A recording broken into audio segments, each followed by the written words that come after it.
Laws by Plato, Book 5, translated by Benjamin Jowett.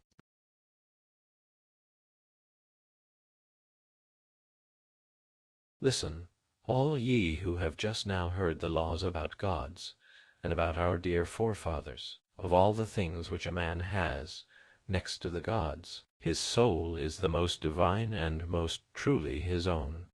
Now, in every man there are two parts, the better and superior, which rules, and the worse and inferior, which serves, and the ruling part of him is always to be preferred to the subject.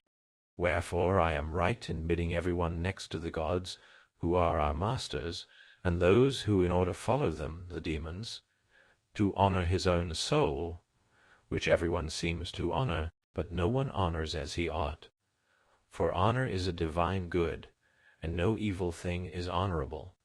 And he who thinks that he can honor the soul by word or gift, or any sort of compliance, without making her in any way better, seems to honor her, but honors her not at all.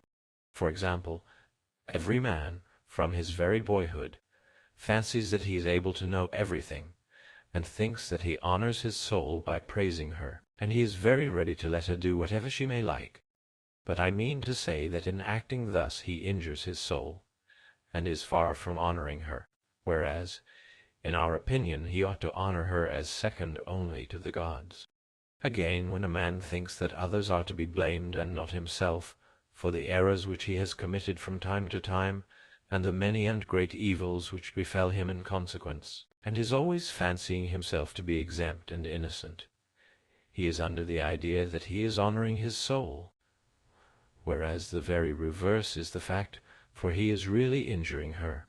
And when, disregarding the word and approval of the legislator, he indulges in pleasure, then again he is far from honoring her. He only dishonors her, and fills her full of evil and remorse. Or when he does not endure to the end the labors and fears and sorrows and pains which the legislator approves, but gives way before them, then, by yielding, he does not honor the soul, but by all such conduct he makes her to be dishonorable. Nor when he thinks that life at any price is a good, does he honor her, but yet once more he dishonors her. For the soul having a notion that the world below is all evil, he yields to her, and does not resist and teach or convince her that, for aught she knows, the world of the gods below, instead of being evil, may be the greatest of all goods. Again, when anyone prefers beauty to virtue, what is this but the real and utter dishonor of the soul? For such a preference implies that the body is more honorable than the soul, and this is false, for there is nothing of earthly birth which is more honorable than the heavenly, and he who thinks otherwise of the soul has no idea how greatly he undervalues this wonderful possession. Nor again, when a person is willing, or not unwilling, to acquire dishonest gains, does he then honor his soul with gifts? Far otherwise. He sells her glory and honor for a small piece of gold. But all the gold which is under or upon the earth is not enough to give in exchange for virtue. In a word, I may say that he who does not estimate the base and evil, the good and noble, according to the standard of the legislator, and abstain in every possible way from the one and practice the other to the utmost of his power, does not know that in all these respects he is most foully and disgracefully abusing his soul, which is the divinest part of man. For no one, as I may say, ever considers that which is declared to be the greatest penalty of evil, doing, namely, to grow into the likeness of bad men, and growing like them to fly from the conversation of the good, and be cut off from them, and cleave to and follow after the company of the bad. And he who is joined to them must do and suffer what such men by nature do and say to one another, a suffering which is not justice, but retribution. For justice and the just are noble, whereas retribution is the suffering which waits upon injustice. And whether a man escape or endure this, he is miserable, in the former case because he is not cured, while in the latter he perishes in order that the rest of mankind may be saved. Speaking generally, Our glory is to follow the better and improve the inferior, which is susceptible of improvement, as far as this is possible. And of all human possessions, the soul is by nature most inclined to avoid the evil, and track out and find the chief good, which when a man has found, he should take up his abode with it during the remainder of his life. Wherefore the soul also is second, or next to God, in honor, and third, as every one will perceive, comes the honor of the body in natural order. Having determined this, we have next to consider that there is a natural honor of the body, and that of honors some are true, and some are counterfeit. To decide which are which is the business of the legislator, and he, I suspect, would intimate that they are as follows. Honor is not to be given to the fair body, or to the strong, or the swift, or the tall, or to the healthy body, although many may think otherwise, any more than to their opposites. But the mean states of all these habits are by far the safest and most moderate, for the one extreme makes the soul braggart and insolent, and the other illiberal and base. And money, and property, and distinction all go to the same tune. The excess of any of these things is apt to be a source of hatreds and divisions among states and individuals, and the defect of them is commonly a cause of slavery. And, therefore, I would not have any one fond of heaping up riches for the sake of his children, in order that he may leave them as rich as possible. For the possession of great wealth is of no use, either to them or to the state. The condition of youth, which is free from flattery, and at the same time not in need of the necessaries of life, is the best and most harmonious of all, being in accord and agreement with our nature, and making life to be most entirely free from sorrow. Let parents, then, bequeath to their children not a heap of riches, but the spirit of reverence. We indeed fancy that they will inherit reverence from us, if we rebuke them when they show a want of reverence. But this quality is not really imparted to them by the present style of admonition, which only tells them that the young ought always to be reverential. A sensible legislator will rather exhort the elders to reverence the younger, and above all to take heed that no young man sees or hears one of themselves doing or saying anything disgraceful. For where old men have no shame, there young men will most certainly be devoid of reverence. The best way of training the young is to train yourself at the same time, not to admonish them, but to be always carrying out your own admonitions in practice. He who honors his kindred, and reveres those who share in the same gods and are of the same blood and family, may fairly expect that the gods who preside over generation will be propitious to him, and will quicken his seed. And he who deems the services which his friends and acquaintances do for him greater and more important than they themselves deem them, and his own favors to them less than theirs to him, will have their good will in the intercourse of life. And surely in his relations to the state and his fellow citizens he is by far the best, who rather than the Olympic or any other victory of peace or war, desires to win the palm of obedience to the laws of his country, and who, of all mankind, is the person reputed to have obeyed them best through life. In his relations to strangers, a man should consider that a contract is a most holy thing, and that all concerns and wrongs of strangers are more directly dependent on the protection of God than wrongs done to citizens. For the stranger, having no kindred and friends, is more to be pitied by gods and men. Wherefore also he who is most able to avenge him is most zealous in his cause, and he who is most able is the genius and the god of the stranger, who follow in the train of Zeus, the god of strangers. And for this reason he who has a spark of caution in him will do his best to pass through life without sinning against the stranger.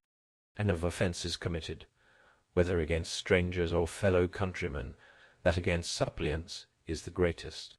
For the god who witnessed to the agreement made with the suppliant becomes in a special manner the guardian of the sufferer, and he will certainly not suffer unavenged.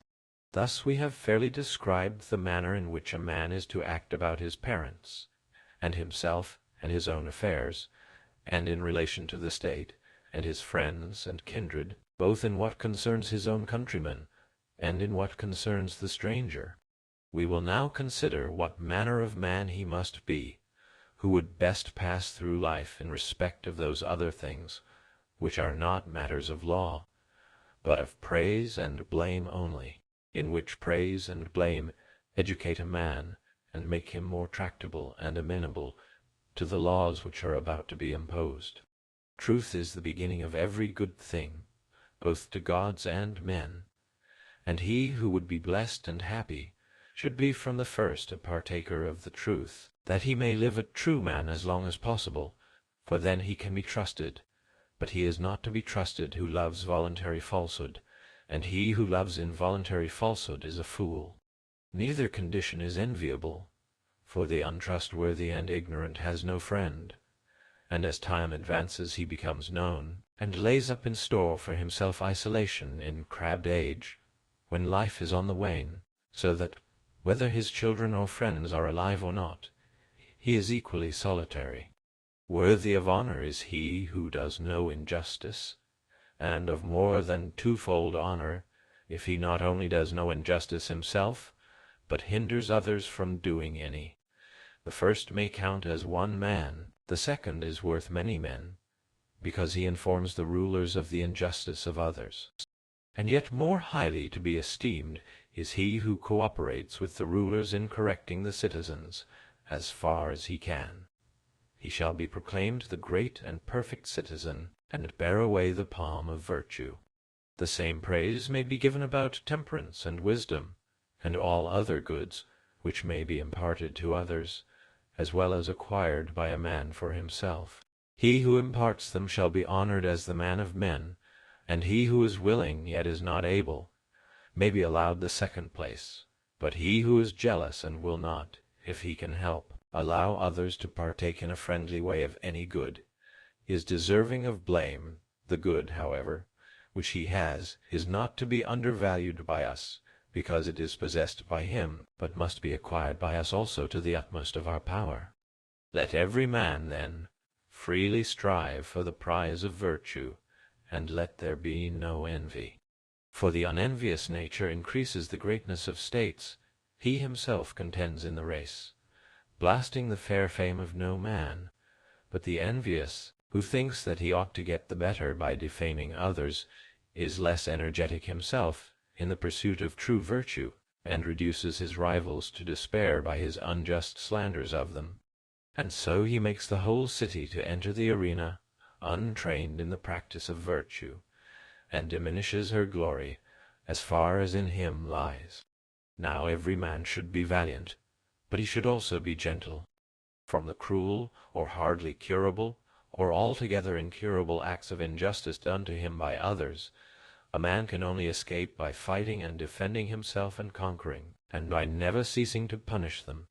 And no man who is not of a noble spirit is able to accomplish this.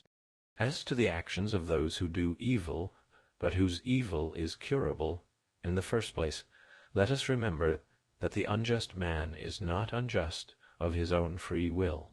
For no man of his own free will would choose to possess the greatest of evils, and least of all in the most honorable part of himself. And the soul, as we said, is of a truth deemed by all men the most honorable. In the soul, then, which is the most honorable part of him, no one, if he could help, would admit or allow to continue the greatest of evils.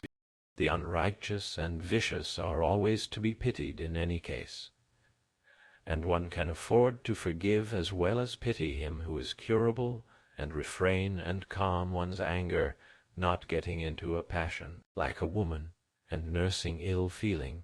But upon him who is incapable of reformation and holy evil, the vials of our wrath should be poured out. Wherefore I say that good men ought, when occasion demands, to be both gentle and passionate. Of all evils the greatest is one which in the souls of most men is innate, and which a man is always excusing in himself and never correcting.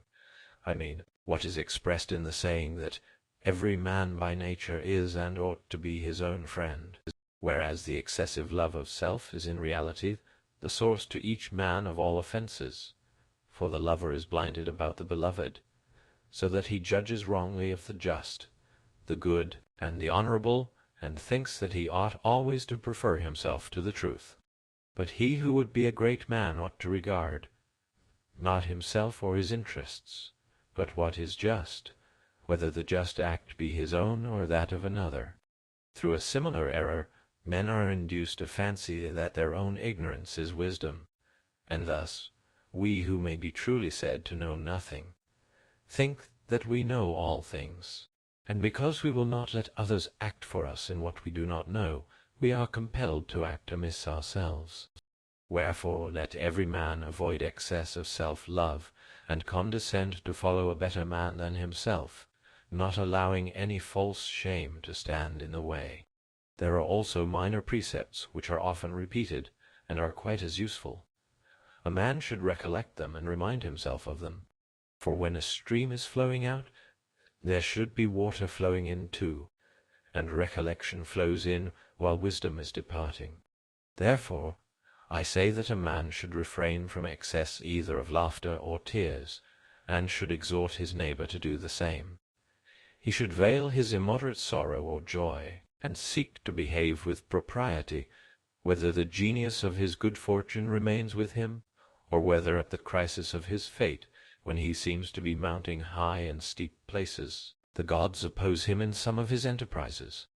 Still he may ever hope, in the case of good men, that whatever afflictions are to befall them in the future, God will lessen, and that present evils he will change for the better. And as to the goods which are the opposite of these evils, he will not doubt that they will be added to them, and that they will be fortunate. Such should be men's hopes, and such should be the exhortations with which they admonish one another, never losing an opportunity, but on every occasion distinctly reminding themselves and others of all these things, both in jest and earnest.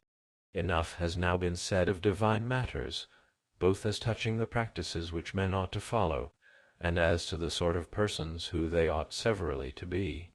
But of human things we have not as yet spoken, and we must, for to men we are discoursing, and not to God.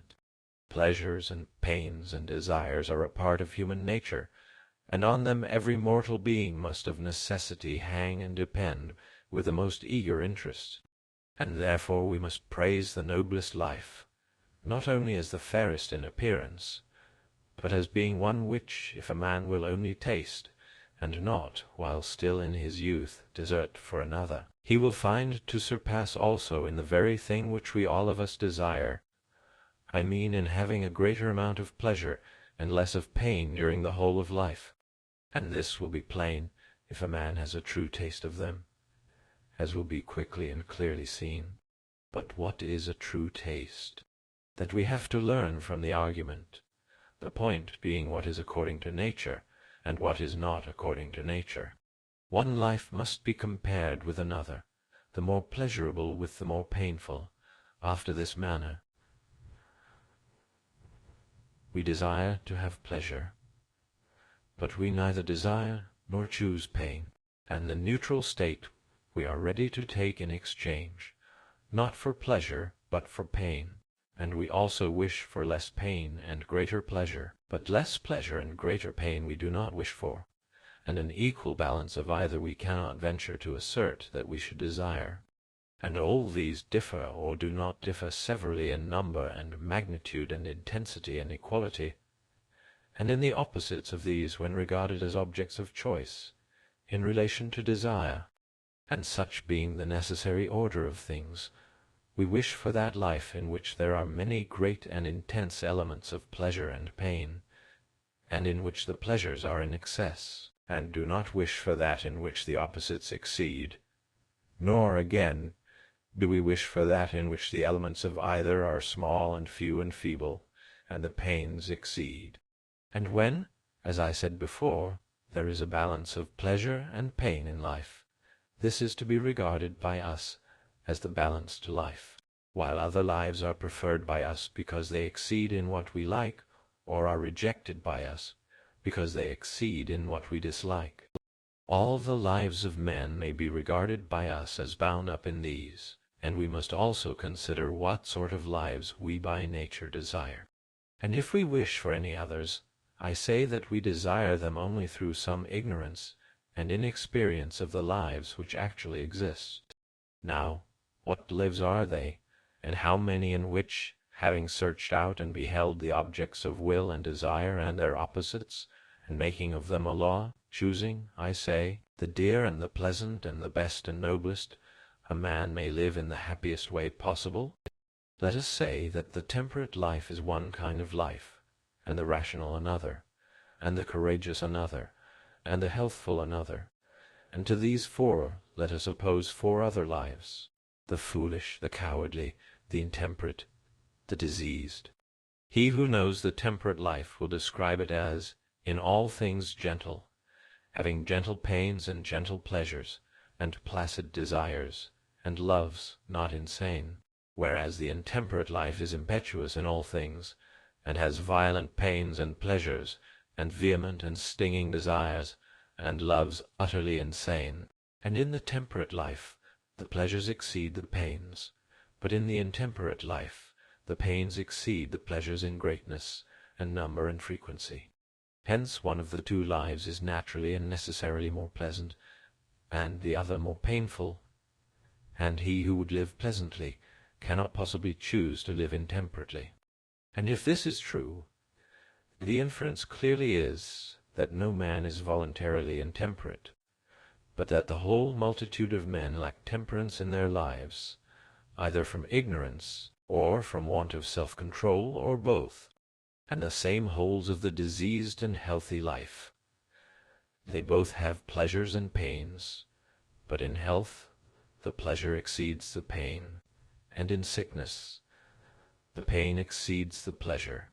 Now our intention in choosing the lives is not that the painful should exceed, but the life in which pain is exceeded by pleasure we have determined to be the more pleasant life. And we should say that the temperate life has the elements both of pleasure and pain, fewer and smaller, and less frequent than the intemperate, and the wise life than the foolish life, and the life of courage than the life of cowardice, one of each pair exceeding in pleasure, and the other in pain, the courageous surpassing the cowardly, and the wise exceeding the foolish. And so the one class of lives exceeds the other class in pleasure. The temperate and courageous and wise and healthy exceed the cowardly and foolish and intemperate and diseased lives. And generally speaking, that which has any virtue, whether of body or soul, is pleasanter than the vicious life, and far superior in beauty and rectitude and excellence and reputation, and causes him who lives accordingly to be infinitely happier than the opposite. Enough of the preamble, and now the laws should follow, or, to speak more correctly, an outline of them.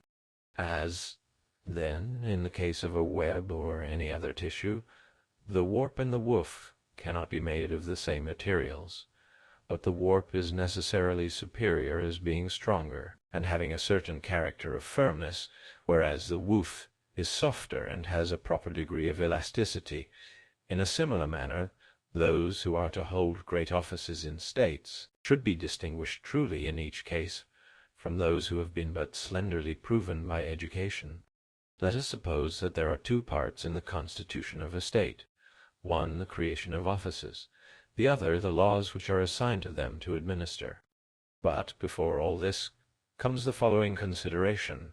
The shepherd or herdsman, or breeder of horses or the like, when he has received his animals, will not begin to train them until he has first purified them in a manner which befits a community of animals.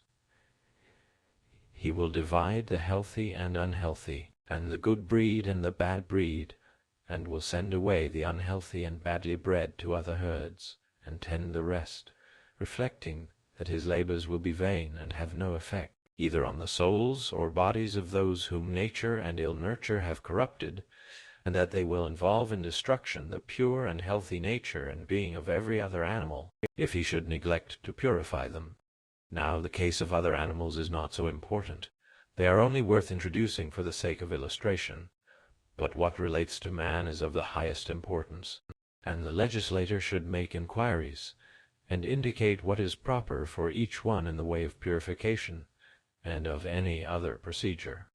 Take, for example, the purification of a city. There are many kinds of purification, some easier and others more difficult, and some of them, and the best and most difficult of them, the legislator, if he be also a despot, may be able to effect.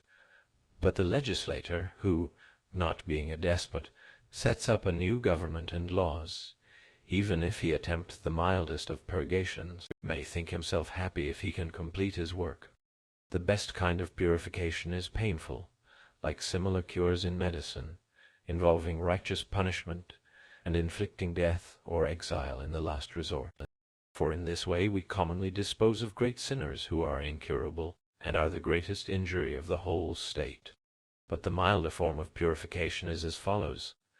When men who have nothing and are in want of food show a disposition to follow their leaders in an attack on the property of the rich, these, who are the natural plague of the state, are sent away by the legislator in a friendly spirit as far as he is able, and this dismissal of them is euphemistically termed a colony, and every legislator should contrive to do this at once. Our present case, however, is peculiar, for there is no need to devise any colony or purifying separation under the circumstances in which we are placed. But as, when many streams flow together from many sources, whether springs or mountain torrents, into a single lake, we ought to attend and take care that the confluent waters should be perfectly clear, and in order to effect this should pump and draw off and divert impurities. So in every political arrangement there may be trouble and danger. But seeing that we are now only discoursing and not acting, let our selection be supposed to be completed, and the desired purity attained. Touching evil men, who want to join and be citizens of our state, after we have tested them by every sort of persuasion, and for a sufficient time, we will prevent them from coming. But the good we will, to the utmost of our ability, receive as friends with open arms. Another piece of good fortune must not be forgotten, which, as we were saying, the Heraclid colony had, and which is also ours, that we have escaped division of land and the abolition of debts. For these are always a source of dangerous contention, and a city which is driven by necessity to legislate upon such matters can neither allow the old ways to continue, nor yet venture to alter them.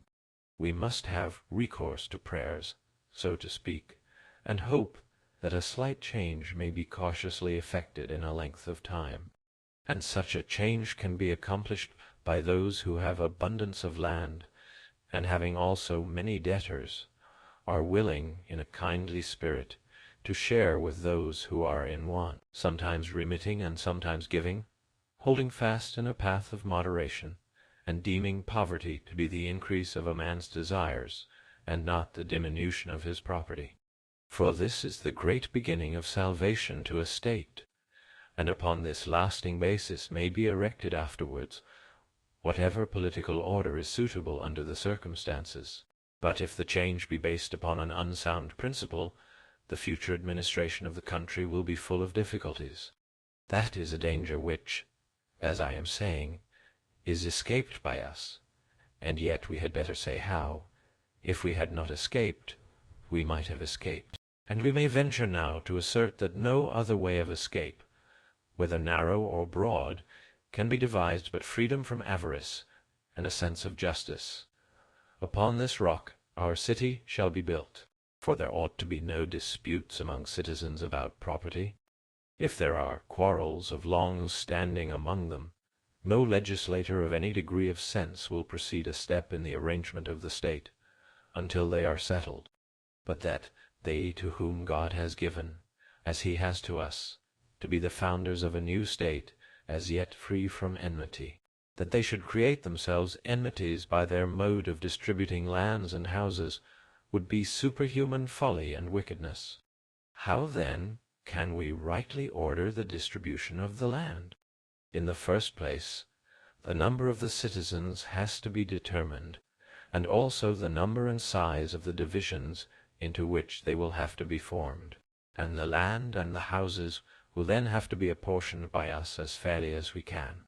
The number of citizens can only be estimated satisfactorily in relation to the territory and the neighboring states. The territory must be sufficient to maintain a certain number of inhabitants in a moderate way of life. More than this is not required, and the number of citizens should be sufficient to defend themselves against the injustice of their neighbors, and also to give them the power of rendering efficient aid to their neighbors when they are wronged. After having taken a survey of theirs and their neighbors' territory, we will determine the limits of them, in fact as well as in theory. And now let us proceed to legislate with a view to perfecting the form and outline of our state. The number of our citizens shall be 5040. This will be a convenient number, and these shall be owners of the land and protectors of the allotment. The houses and the land will be divided in the same way, so that every man may correspond to a lot. Let the whole number be first divided into 2 parts, and then into 3, and the number is further capable of being divided into 4 or 5 parts, or any number of parts up to 10. Every legislator ought to know so much arithmetic as to be able to tell what number is most likely to be useful to all cities, and we are going to take that number which contains the greatest and most regular and unbroken series of divisions.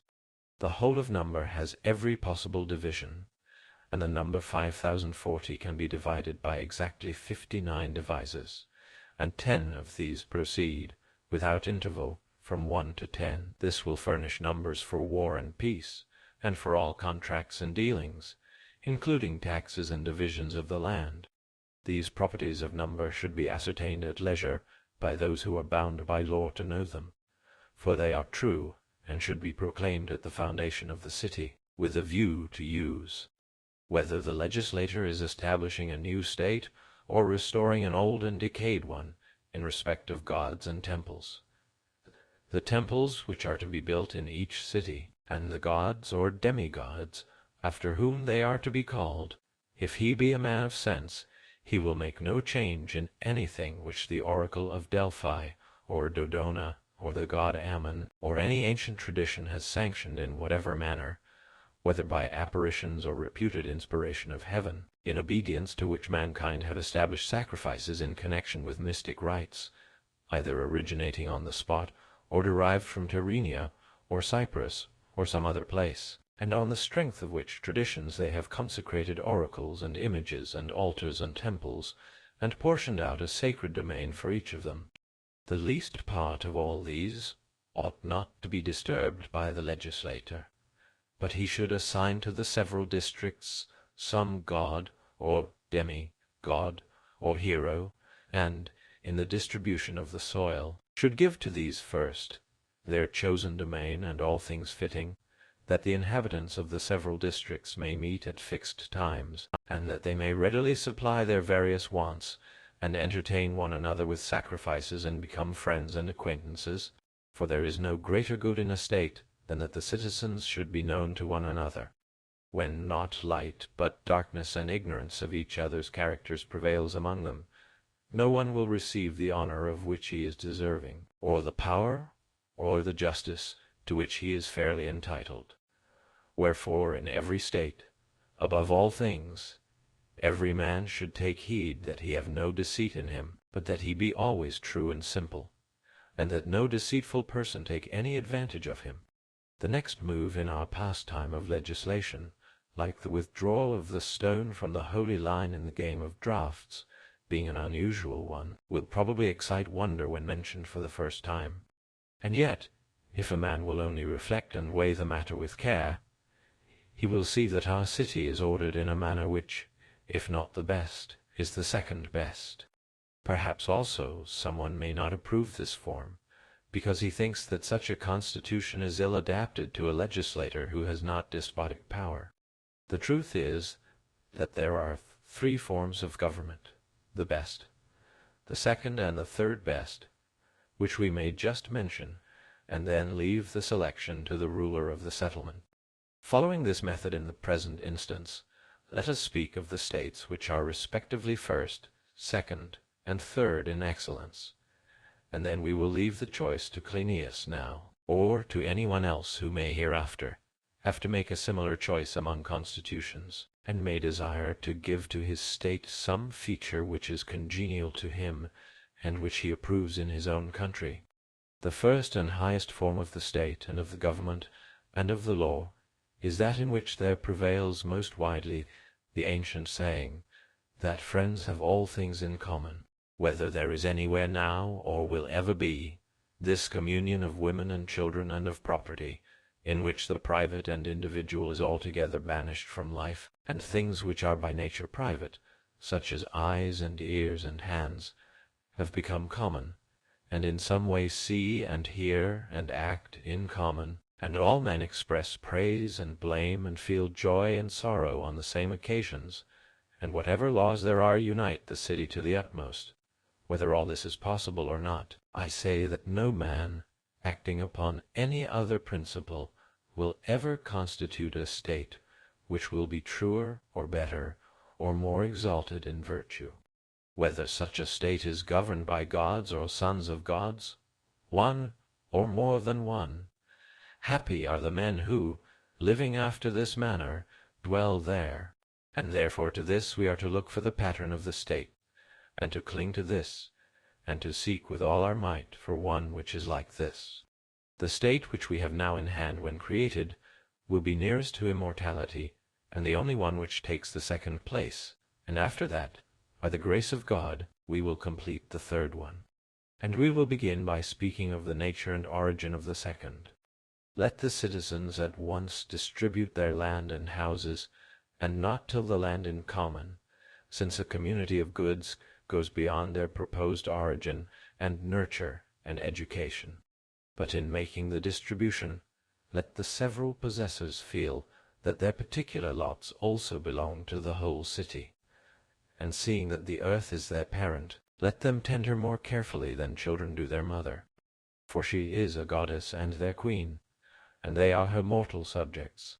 Such also are the feelings which they ought to entertain to the gods and demigods of the country. And in order that the distribution may always remain, they ought to consider further that the present number of families should be always retained, and neither increased nor diminished. This may be secured for the whole city in the following manner. Let the possessor of a lot leave the one of his children who is his best beloved, and one only, to be the heir of his dwelling, and his successor in the duty of ministering to the gods, the state, and the family, as well the living members of it as those who are departed when he comes into the inheritance. But of his other children, if he have more than one, he shall give the females in marriage according to the law to be hereafter enacted, and the males he shall distribute as sons to those citizens who have no children, and are disposed to receive them. Or if there should be none such, and particular individuals have too many children, male or female, or too few, as in the case of barrenness, in all these cases let the highest and most honorable magistracy created by us judge, and determine what is to be done with the redundant or deficient, and devise a means that the number of 5040 houses shall always remain the same. There are many ways of regulating numbers, for they in whom generation is affluent may be made to refrain, and, on the other hand, special care may be taken to increase the number of births by rewards and stigmas, or we may meet the evil by the elder men giving advice and administering rebuke to the younger. In this way the object may be attained. And if after all there be very great difficulty about the equal preservation of the 5040 houses, and there be an excess of citizens, owing to the too great love of those who live together, and we are at our wits' end, there is still the old device often mentioned by us of sending out a colony, which will part friends with us, and be composed of suitable persons. If, on the other hand, there come a wave bearing a deluge of disease or a plague of war, and the inhabitants become much fewer than the appointed number by reason of bereavement, we ought not to introduce citizens of spurious birth and education, if this can be avoided. But even God is said not to be able to fight against necessity. Wherefore let us suppose this high argument of ours to address us in the following terms. Best of men, cease not to honor according to nature similarity and equality and sameness and agreement, as regards number and every good and noble quality. And above all, observe the aforesaid number 5040 throughout life. In the second place, do not disparage the small and modest proportions of the inheritances which you received in the distribution, by buying and selling them to one another. For then neither will the God who gave you the lot be your friend, nor will the legislator. And indeed the law declares to the disobedient that these are the terms upon which he may or may not take the lot. In the first place, the earth, as he is informed, is sacred to the gods, and in the next place, priests and priestesses will offer up prayers over a first, and second, and even a third sacrifice, that he who buys or sells the houses or lands which he has received may suffer the punishment which he deserves. And these, their prayers they shall write down in the temples, on tablets of cypress wood, for the instruction of posterity. Moreover, they will set a watch over all these things, that they may be observed. The magistracy which has the sharpest eyes shall keep watch, that any infringement of these commands may be discovered and punished, as offences both against the law and the God. How great is the benefit of such an ordinance to all those cities which obey and are administered accordingly, no bad man can ever know, as the old proverb says, but only a man of experience and good habits. For in such an order of things there will not be much opportunity for making money. No man either ought, or indeed will be allowed, to exercise any ignoble occupation, of which the vulgarity is a matter of reproach to a freeman, and should never want to acquire riches by any such means. Further, the law enjoins that no private man shall be allowed to possess gold and silver, but only coin for daily use, which is almost necessary in dealing with artisans, and for payment of hirelings, whether slaves or immigrants, by all those persons who require the use of them. Wherefore our citizens, as we say, should have a coin passing current among themselves, but not accepted among the rest of mankind, with a view, however, to expeditions and journeys to other lands, for embassies or for any other occasion which may arise of sending out a herald. The state must also possess a common Hellenic currency. If a private person is ever obliged to go abroad, let him have the consent of the magistrates and go. And if when he returns he has any foreign money remaining, let him give the surplus back to the treasury, and receive a corresponding sum in the local currency. And if he is discovered to appropriate it, let it be confiscated, and let him who knows and does not inform be subject to curse and dishonor, equally him who brought the money, and also to a fine not less in amount than the foreign money which has been brought back. In marrying and giving in marriage, no one shall give or receive any dowry at all, and no one shall deposit money with another whom he does not trust as a friend, nor shall he lend money upon interest, and the borrower should be under no obligation to repay either capital or interest. That these principles are best, any one may see who compares them with the first principle and intention of a state. The intention, as we affirm, of a reasonable statesman, is not what the many declare to be the object of a good legislator, namely, that the state for the true interests of which he is advising should be as great and as rich as possible, and should possess gold and silver, and have the greatest empire by sea and land. This they imagine to be the real object of legislation, at the same time adding inconsistently that the true legislator desires to have the city the best and happiest possible. But they do not see that some of these things are possible, and some of them are impossible, and he who orders the state will desire what is possible, and will not indulge in vain wishes or attempts to accomplish that which is impossible. The citizen must indeed be happy and good, and the legislator will seek to make him so, but very rich and very good at the same time he cannot be, not at least in the sense in which the many speak of riches. For they mean by the rich the few who have the most valuable possessions, although the owner of them may quite well be a rogue. And if this is true, I can never assent to the doctrine that the rich man will be happy. He must be good as well as rich, and good in a high degree, and rich in a high degree at the same time he cannot be. Someone will ask, why not? And we shall answer, because acquisitions which come from sources which are just and unjust indifferently are more than double those which come from just sources only, and the sums which are expended neither honorably nor disgracefully are only half as great as those which are expended honorably and on honorable purposes. Thus, if the one acquires double and spends half, the other, who is in the opposite case, and is a good man, cannot possibly be wealthier than he. The first, I am speaking of the saver, and not of the spender, is not always bad. He may indeed in some cases be utterly bad, but, as I was saying, a good man he never is. For he who receives money unjustly, as well as justly, and spends neither nor unjustly, will be a rich man if he be also thrifty. On the other hand, the utterly bad is in general profligate, and therefore very poor, while he who spends on noble objects and acquires wealth by just means only can hardly be remarkable for riches, any more than he can be very poor. Our statement, then, is true, that the very rich are not good, and if they are not good, they are not happy. But the intention of our laws was that the citizens should be as happy as may be, and as friendly as possible to one another.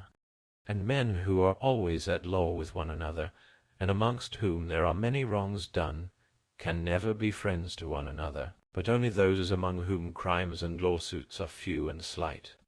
Therefore we say that gold and silver ought not to be allowed in the city, nor much of the vulgar sort of trade which is carried on by lending money, or rearing the meaner kinds of livestock, but only the produce of agriculture, and only so much of this as will not compel us in pursuing it to neglect that, for the sake of which riches exist, I mean soul and body, which without gymnastics and without education will never be worth anything, and therefore, as we have said not once, but many times, the care of riches should have the last place in our thoughts.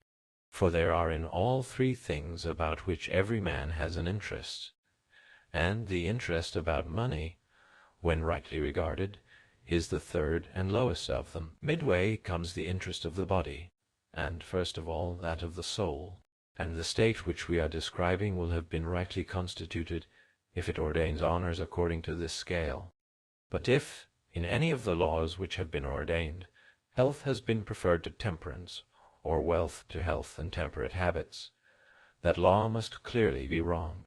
Wherefore, also, the legislator ought often to impress upon himself the question, what do I want, and do I attain my aim, or do I miss the mark?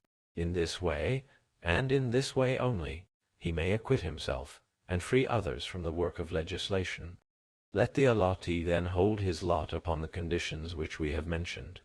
It would be well that every man should come to the colony having all things equal, but seeing that this is not possible, and one man will have greater possessions than another, for many reasons, and in particular in order to preserve equality in special crises of the state, qualifications of property must be unequal, in order that offices and contributions and distributions may be proportioned to the value of each person's wealth, and not solely to the virtue of his ancestors or himself, nor yet to the strength and beauty of his person, but also to the measure of his wealth or poverty, and so by a law of inequality, which will be in proportion to his wealth, he will receive honors and offices as equally as possible, and there will be no quarrels and disputes. to which end there should be 4 different standards appointed according to the amount of property. There should be a first and a second and a third and a fourth class, in which the citizens will be placed, and they will be called by these or similar names. They may continue in the same rank, or pass into another in any individual case, on becoming richer from being poorer, or poorer from being richer. The form of law which I should propose as the natural sequel would be as follows. In a state which is desirous of being saved from the greatest of all plagues, not faction, but rather distraction, there should exist among the citizens neither extreme poverty nor, again, excess of wealth, for both are productive of both these evils. Now the legislator should determine what is to be the limit of poverty or wealth. Let the limit of poverty be the value of the lot. This ought to be preserved, and no ruler, nor anyone else who aspires after a reputation for virtue, will allow the lot to be impaired in any case. This the legislator gives as a measure, and he will permit a man to acquire double or triple, or as much as 4 times the amount of this. But if a person have yet greater riches, whether he has found them, or they have been given to him, or he has made them in business, or has acquired by any stroke of fortune that which is in excess of the measure, if he give back the surplus to the state, and to the gods who are the patrons of the state, he shall suffer no penalty or loss of reputation. But if he disobeys this our law, anyone who likes may inform against him, and receive half the value of the excess, and the delinquent shall pay a sum equal to the excess out of his own property, and the other half of the excess shall belong to the gods. And let every possession of every man, with the exception of the lot, be publicly registered before the magistrates whom the law appoints, so that all suits about money may be easy and quite simple. The next thing to be noted is, that the city should be placed as nearly as possible in the center of the country. We should choose a place which possesses what is suitable for a city, and this may easily be imagined and described. Then we will divide the city into 12 portions, first founding temples to Hestia, to Zeus, and to Athene, in a spot which we will call the Acropolis, and surround with a circular wall, making the division of the entire city and country radiate from this point. The 12 portions shall be equalized by the provision that those which are of good land shall be smaller, while those of inferior quality shall be larger.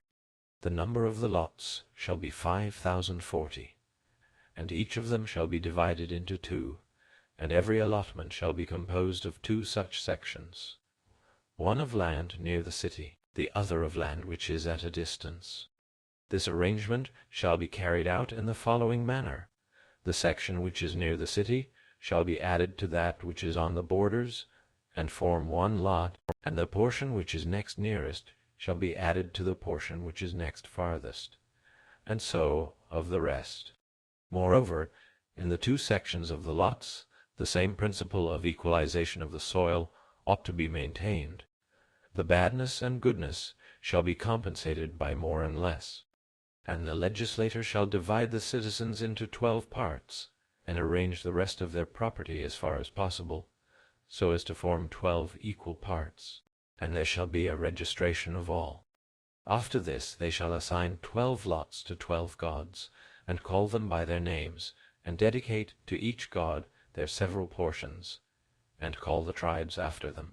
And they shall distribute the 12 divisions of the city in the same way in which they divided the country.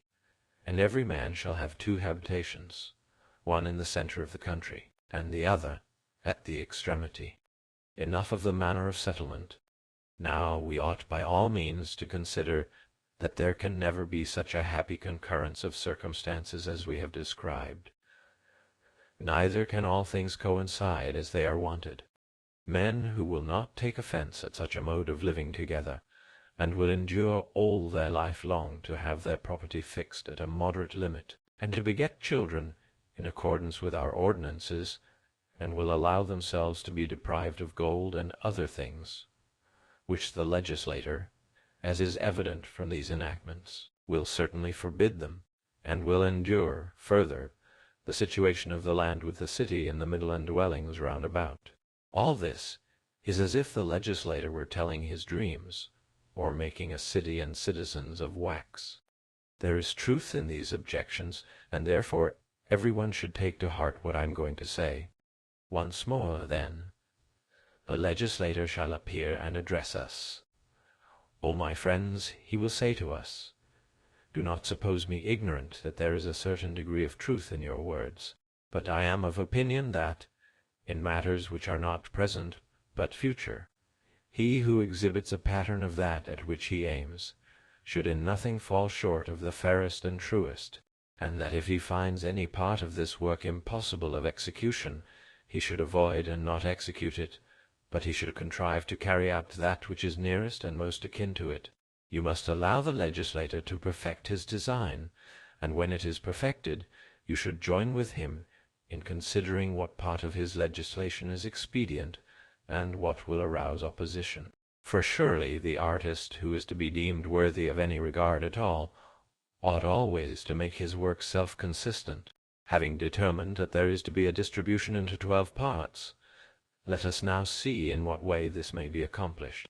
There is no difficulty in perceiving that the 12 parts admit of the greatest number of divisions of that which they include, or in seeing the other numbers which are consequent upon them, and are produced out of them up to 5040. Wherefore the law ought to order phratries and demes and villages, and also military ranks and movements, as well as coins and measures, dry and liquid, and weights, so as to be commensurable and agreeable to one another. Nor should we fear the appearance of minuteness, if the law commands that all the vessels which a man possesses should have a common measure, when we consider generally that the divisions and variations of numbers have a use in respect of all the variations of which they are susceptible, both in themselves and as measures of height and depth, and in all sounds, and in motions as well, those which proceed in a straight direction, upwards or downwards, as in those which go round and round. The legislator is to consider all these things, and to bid the citizens, as far as possible, not to lose sight of numerical order. For no single instrument of youthful education has such mighty power, both as regards domestic economy and politics, and in the arts, as the study of arithmetic. Above all, arithmetic stirs up him who is by nature sleepy and dull, and makes him quick to learn. Retentive, shrewd, and aided by art divine, he makes progress quite beyond his natural powers. All such things, if only the legislator, by other laws and institutions, can banish meanness and covetousness from the souls of men, so that they can use them properly and to their own good, will be excellent and suitable instruments of education. But if he cannot, he will unintentionally create in them, instead of wisdom, the habit of craft, which evil tendency may be observed in the Egyptians and Phoenicians, and many other races, through the general vulgarity of their pursuits and acquisitions, whether some unworthy legislator of theirs has been the cause, or some impediment of chance or nature. For we must not fail to observe, O Megillus and Cleinias, that there is a difference in places, and that some beget better men and others worse, and we must legislate accordingly. Some places are subject to strange and fatal influences, by reason of diverse winds and violent heats, some by reason of waters, or, again, from the character of the food given by the earth, which not only affects the bodies of men for good or evil, but produces similar results in their souls. And in all such qualities those spots excel in which there is a divine inspiration, and in which the demigods have their appointed lots, and are propitious, not adverse, to the settlers in them. To all these matters the legislator, if he have any sense in him, will attend as far as man can, and frame his laws accordingly. And this is what you, Cleinias, must do. And to matters of this kind you must turn your mind, since you are going to colonize a new country. Your words, Athenian stranger, are excellent, and I will do as you say.